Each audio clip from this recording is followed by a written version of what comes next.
Esse podcast é um trabalho apoiado pelo programa VAI, Valorização de Iniciativas Culturais, da Prefeitura de São Paulo, realizado pelo coletivo Encrespados, que desde 2015 vem promovendo ações que pautam uma educação antirracista.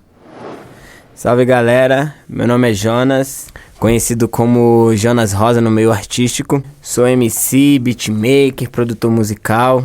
Tô residindo agora na região do Grajaú, onde tenho meu home studio. Tô realizando trabalhos de tudo que envolve áudio, eu tô fazendo também.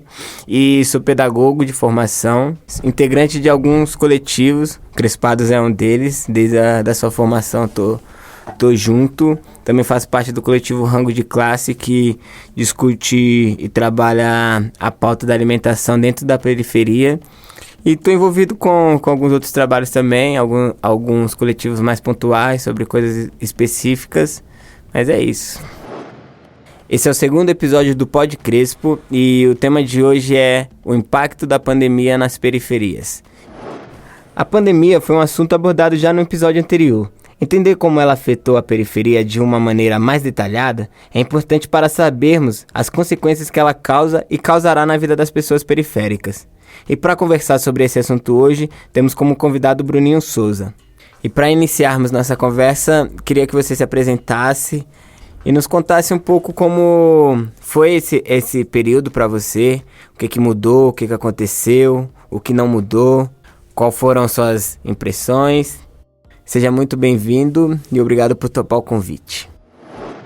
Salve galera, todas ouvintes e ouvintes, estou muito honrado de estar aqui com vocês, trocando essa ideia e esse papo, e espero que faça sentido para vocês. A ideia é mesmo conversar, dialogar sobre esse tema que é tão importante para cada uma e cada um de nós, o impacto da pandemia nas periferias. E como eu já disse, eu sou Bruninho, educador social, ativista pelos direitos humanos e pela literatura, integrante do coletivo Encrespados e também da biblioteca comunitária Caminhos da Leitura, localizada aqui na Zona Sul, em Parelheiros. Pensando na sua pergunta, Jonas, eu acho que nesse período de pandemia foi bem complexo para mim, mas acho que para todo mundo no geral. Eu estava no período de término da faculdade e eu morava com a minha família no Jardim Veracruz, uma casa que eu dividia com 6 outras pessoas. Então foi bem complexo poder encontrar espaço para estudar, espaços para ler, espaços para o silêncio.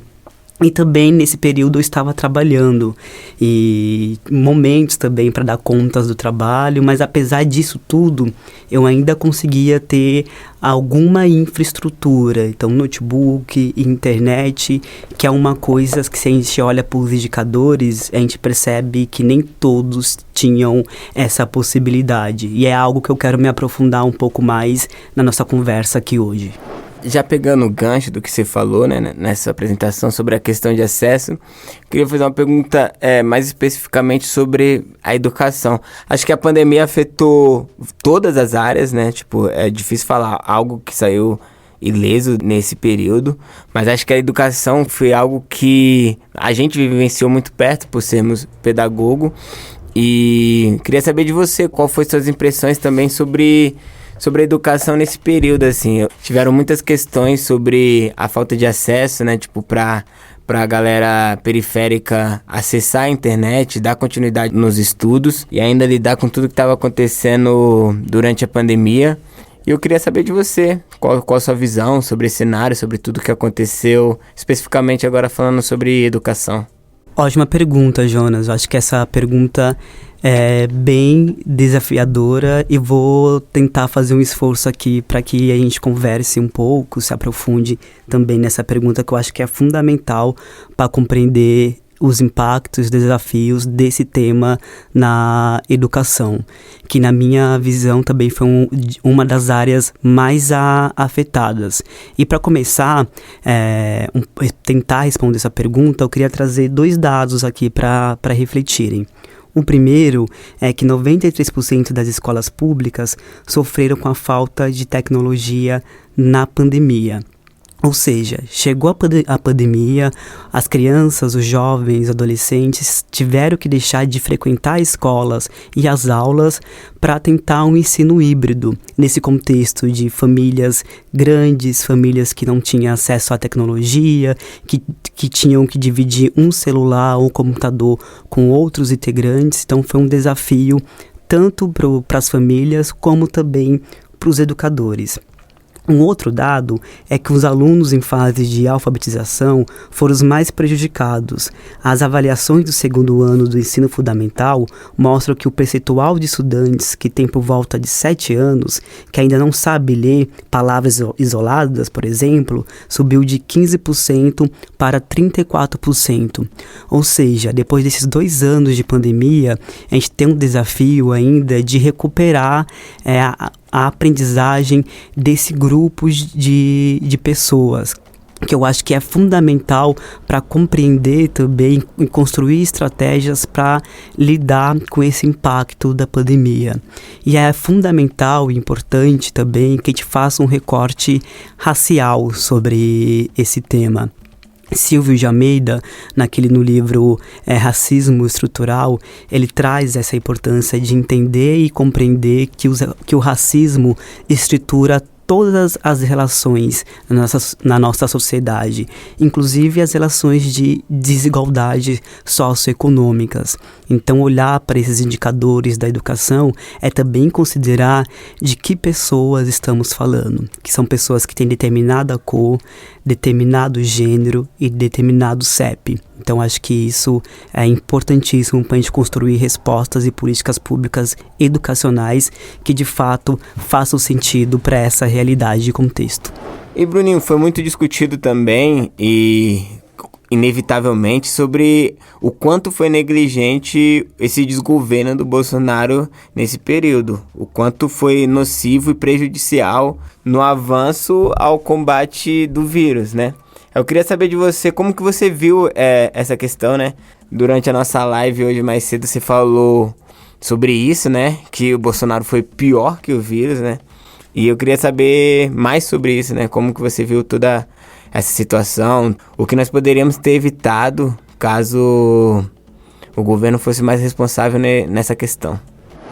Eu acho que seja um consenso, né, aqui no nosso país, que a gente teve um mandatário durante 4 anos que era um negacionista científico, enquanto o mundo todo, a ciência falava da importância do uso de máscara, da vacinação. A gente tinha um mandatário que falava que era só uma gripezinha, que não usava máscara, que até pouco tempo a gente não sabia se tinha tomado vacina ou não. E eu acho que chegou o momento também de a gente responsabilizar quem precisa ser responsabilizado. E a gente sabe o número de mortos que tiveram, e a gente sabe qual foi a intenção desse desgoverno. Então é importante a gente olhar também para esse lugar que o Estado também ocupou na questão de administração e combate também ao coronavírus. Eu acho que ainda nessa reflexão de Estado e ainda trazendo para esse recorte racial, eu acho que é importante também olhar para um dado que eu achei também interessante para a gente continuar trocando essa ideia, né? Tem um dado que foi divulgado pelo Ministério da Saúde que demonstra que, embora os brancos constituam 52% de infectados pela Covid, e enquanto isso, pretos e pardos compõem 37% dos afetados, quando a gente olha para a letalidade, negros e pardos disparam para 45% das mortes confirmadas com Covid. E isso diz muito sobre o assunto que a gente está conversando aqui hoje, né? O impacto nas periferias. A gente sabe onde estão localizados os melhores hospitais. A gente sabe quais são as políticas que chegam na ponta e na quebrada. Muitas das vezes é a polícia que chega nas quebradas. É uma das das únicas políticas de estados que está quase presente em todas as periferias quando a gente pensa Brasil. Então, olhar também para esse elemento também nos ajuda a refletir como foi pensado as políticas públicas voltadas para a população pobre, preta e periférica. Então, acho que é importante também entender que não é um fenômeno que surgiu com a pandemia. A desigualdade, sobretudo a desigualdade racial, ela nasce com o Brasil, né? Então, acho que esse olhar é importante também.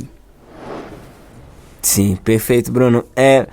Você é um cara muito articulado, está envolvido com vários projetos, circulando pela cidade, em vários lugares. E como você mesmo já falou, continuou trabalhando durante a quarentena. E queria saber quais ações, quais projetos você participou nesse período para avançar no combate à Covid-19.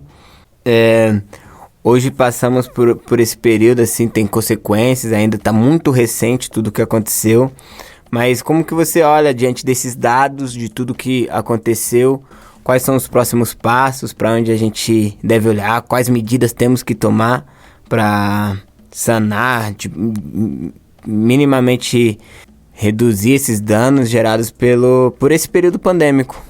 Jonas, acho que é uma pergunta desafiadora que inclusive a gente precisa devolver para a sociedade e principalmente para os nossos governantes. Eu acho que aconteceu um fenômeno interessantíssimo que durante a pandemia a elite, né, a Faria Lima descobriu que na quebrada nós somos solidários. Então uma coisa que a gente costuma dizer muito, né, nossos pais, nossas mães, quando chegam uma visita em casa, coloca água no caldo de feijão. E foi o que mais a gente fez na quebrada. Foi muito bonito de ver, apesar dos desafios, os obstáculos, espalhado por esse Brasil todo, várias banquinhas de pessoas compartilhando saberes, comida, trocas e acolhimento.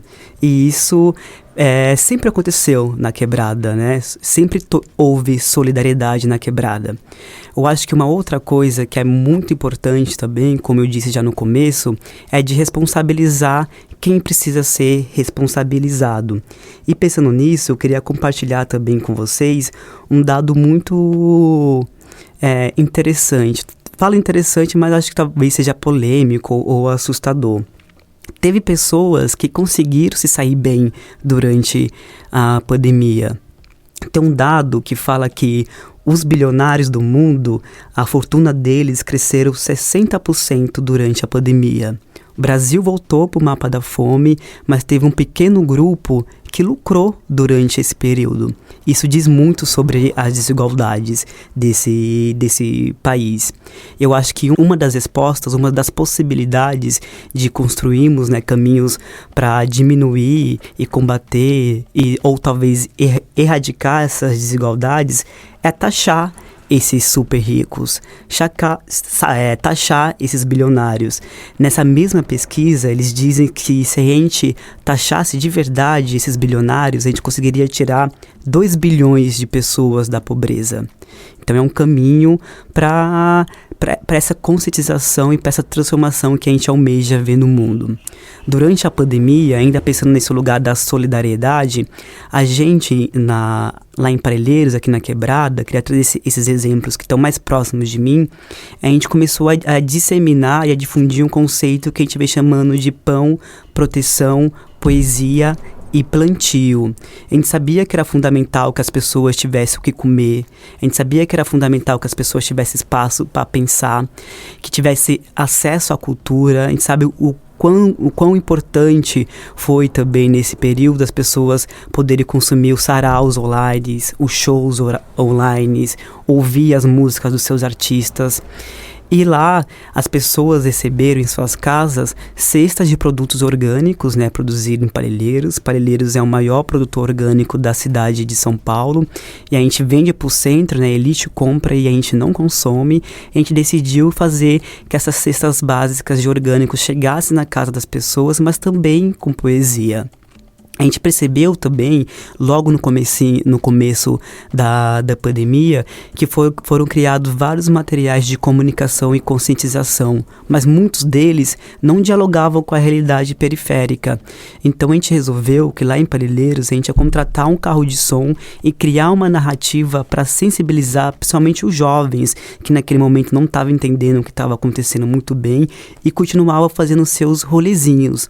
Então a gente convidou um amigo, inclusive você, Jonas, que está aqui conversando com a gente hoje, para ser uma dessas pessoas que mandasse esse papo reto para esses jovens, de ficarem em casa, de se cuidarem e cuidarem da sua família. Então acho que a nossa missão como movimento social, como coletivo Encrespados, como jovens pretos e pretas, a gente tem essa missão de muitas das vezes decodificar os dados e fazer as coisas terem sentido pra gente parecida com a gente, pra gente que mora nos territórios que a gente mora, pra gente que todo dia levanta pra conquistar o seu pão. Então foi esse o corre que a gente fez durante esse período pandêmico, e aí acho que é esse o corre também que a gente vai continuar fazendo por muito tempo, fazer as pessoas entender que isso que a gente viu na pandemia, né, esse aprofundamento de desigualdade, sempre existiu e a gente sempre denunciou. É isso, galera. Chegamos ao final do episódio. Muita ideia, muita reflexão pra gente aí. E em breve os outros próximos episódios estarão disponíveis. Já temos 2, esse é o segundo. Não deixe de seguir o coletivo nas redes sociais. Estamos em todas as plataformas digitais tratando-se do podcast, mas também estamos no Facebook, também estamos no Instagram, @Encrespades. E é isso, eu queria agradecer a disponibilidade do Bruninho por estar aqui com a gente hoje, trocando, trazendo essas informações valiosas. E é isso, um abraço e até a próxima. Um abraço, galera, até a próxima. Então curtam lá a gente no Instagram e compartilhem muito esse podcast. Pode crer.